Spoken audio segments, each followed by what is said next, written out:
Hello, welcome to my YouTube channel. Okay, so this is our new series na para sa pagsosolve ng e-board exam problem. Okay, so in this new series, ang ating mga isosolve ay about DC machines. Alright, so here is the problem. Two compound generators are connected in parallel. Now, if generator A has a series field resistance of 0.0015 ohm and is adjusted to take 30% of the line load, while generator B with a series field resistance of 0.001 ohm takes the remainder of the load. So that means if 30% is sa generator A, so yung remaining is 70% para sa generator B. Alright, so determine the current flow in the equalizer when the load is 230 kilowatts at 230 volts. So yung ating busbar voltage is 230 volts. Okay. So, para ma-solve yung ganitong problem, so siyempre dapat alam natin 'no, yung connections, okay, or yung wiring diagram ng two compound generators connected in parallel, okay? Parallel tayo, okay, with an equalizer. Okay, so yan equalizer, yan yung nagba-balance guys 'no, dun sa ating armature current 'no. Okay, yung kuryente na manggagaling sa generator and then tawag nito okey, papunta sa load side, 'di ba? Okey, so ano nga ba yung connections, okey, sa ganitong type ng problems or sa parallel connection with an equalizer, okey? So let's say, meron tayong okey, dalawang busbar. So siyempre yung isa diyan yung positive natin, yan negative na, okey? Then let's say dito yung ating first generator. So let's say ito yung ating series field resistance na for the generator A, then yung ating armature. Ayan, okay. Then, for the second generator, let's say dito tayo. Okay, yung kanyang series field, then the armature. Ayan, okay. So, ito yung ating A, ito yung ating B. Okay, so ito yung series field ng A. So, let's say R sub A, and this is R sub B. This one is 0.0015. Okay, and this one is 0.001 ohm. Okay?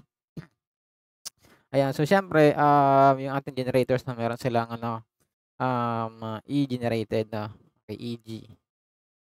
Nandiyan yung plus, minus, okay. EG ng B, okay. Negative, positive, ayan. Then yung equalizer ay connected, okay, dito sa may point between the series field and then the armature. Kaya diyan lalagay yung ano, yung pang-balance 'no, na equalizer. Okay, so, ito yung ating equalizer. Okay, equalizer bar. Okay, parang naglalagay diyan ng bar, 'di ba? Okay, so ito yung ating equalizer. Ayan. Okay, equalizer bar. Alright. So ngayon, so siyempre, 'pag meron tayong load dito, okay, to load 'no, to load. Okay. So siyempre meron tayong ano diyan, okay, load current na IL. Okay. Then, both generators will have their armature current 'no. So dito para kay, A and dito kay B.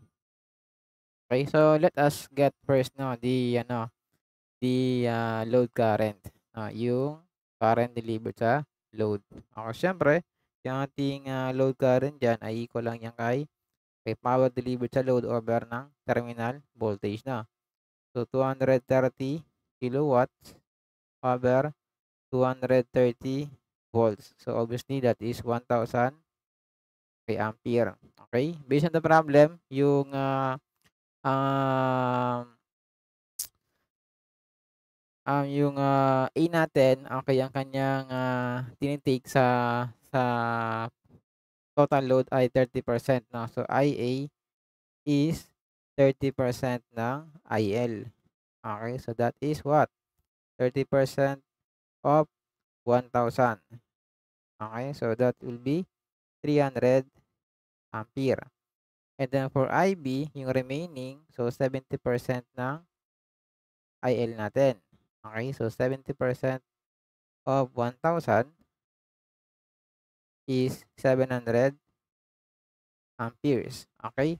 So, mas mabigat or mas malaki yung kuryente doon kay IB. Ngayon, pwede mo naman diyan malaman kung ano yung magiging direksyon ng ano mo, ng kuryente doon sa equalizer bar. So, mas malaki yung sa IB, ibig sabihin, okay, pagdating dito sa may ano natin, sa connections, okay, susuplayan itong ano, point na yan. Okay, so yung direction ng equalizer current is from this point to this point.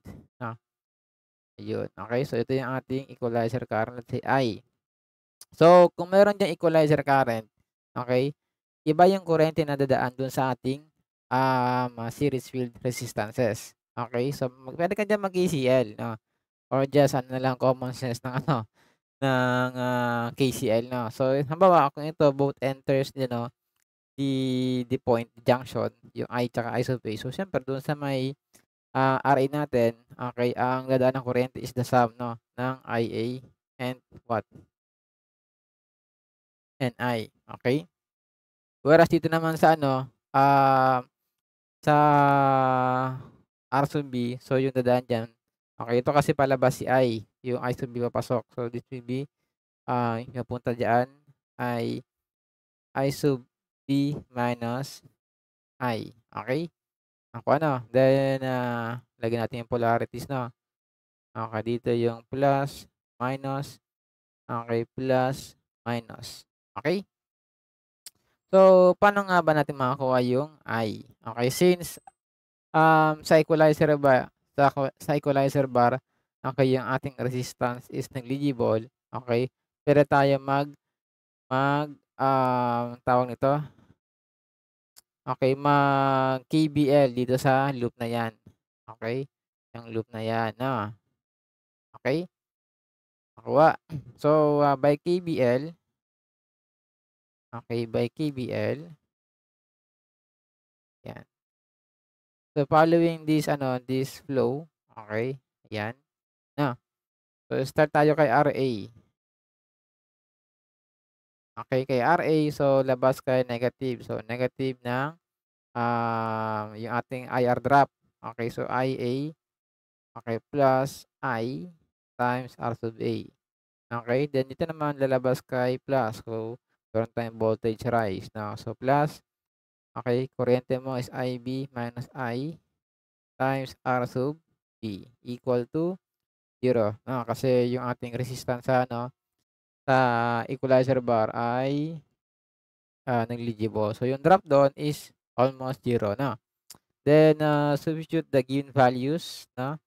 Okay, so meron tayong negative. Anong I natin? 300. Okay, plus yung ating I. Then, yung ating R sub A is 0.0015. Okay, plus I sub B is 700 minus I. Okay, times 0.001 equal to 0. So, dito puwede ka namang shift solve, 'no. Okay, so using shift solve, ayan, kung gusto mo mano-mano 'no, okey lang naman.